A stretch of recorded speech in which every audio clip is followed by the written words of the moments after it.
I'm here with Rob Verkerk with the Alliance for Natural Health International. Rob, thank you for being with us tonight. Hey, fantastic to be with you too. And what I want to do is get you, first of all, to tell our listeners exactly who you are and what you're doing with the A&H. And then I got a couple other questions for you. So first of all, just kind of give us a background on you. A&H is all about working very hard to protect sovereignty over our bodies in order to be able to manage our health, have freedom of choice, ensure that there is informed choice to make those choices, and allow people to manage their health in the way that we have already been doing for many hundreds of thousands of years. And of course, modern science comes along now, and coupled with what we already know from traditional systems, most of the solutions to most of the big diseases that are out there that are creating a huge burden on healthcare systems around the world, the information is available, but it's not getting to people. And there's a whole regulatory movement that is being developed by very large corporations in cahoots with governments that is increasingly impinging our ability to choose products that can really transform lives, transform the quality of lives, and eliminate the burden of disease that is really crippling society today. So you mentioned regulatory agencies. Now here in the United States we think of the FDA, but you're working with A&H International. Is the FDA the only regulatory agency that we need to worry about? Not at all. The FDA exists in different forms in all other countries. In some cases you have authorities that, like the FDA, that deal both with food and with drugs. In other parts of the world you've got specific food authorities and other drug authorities that are somewhat separated.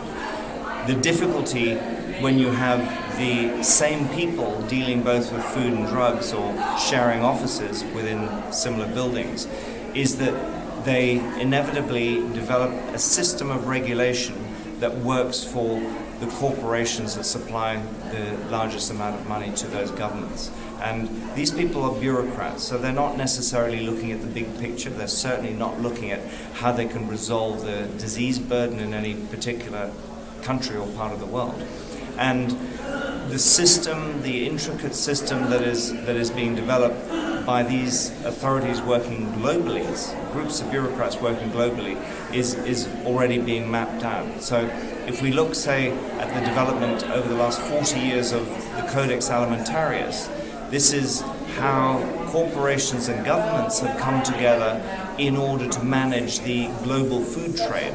So the increasing availability of processed foods, of preserved foods, of foods that have been irradiated or that have relatively high levels of pesticide residues, all of that is being agreed at an international level through Codex, and it is being 100% supported by the FDA and also by the European Commission, that interestingly stands as a body that represents the trading bloc of the 28 member states that comprises Europe, which actually supports now a population of close to 500 million people.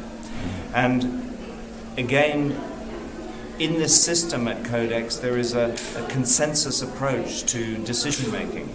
And there are a number of countries, such as the USA, Canada, Europe, and Australia, and even New Zealand, that play a dominant role. If a smaller country, say a sub-Saharan African nation, disagrees with any of these issues, they tend to be quashed.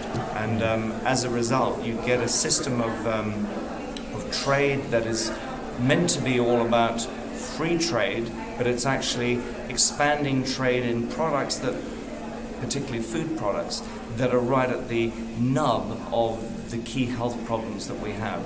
So we look at the prevalence of American-style foods that are maybe typified by, say, McDonald's or other processed foods, or the products of Pepsi, for example, or Coca-Cola, of which there are many associated products, or products from Nestle that cover many, many different brands.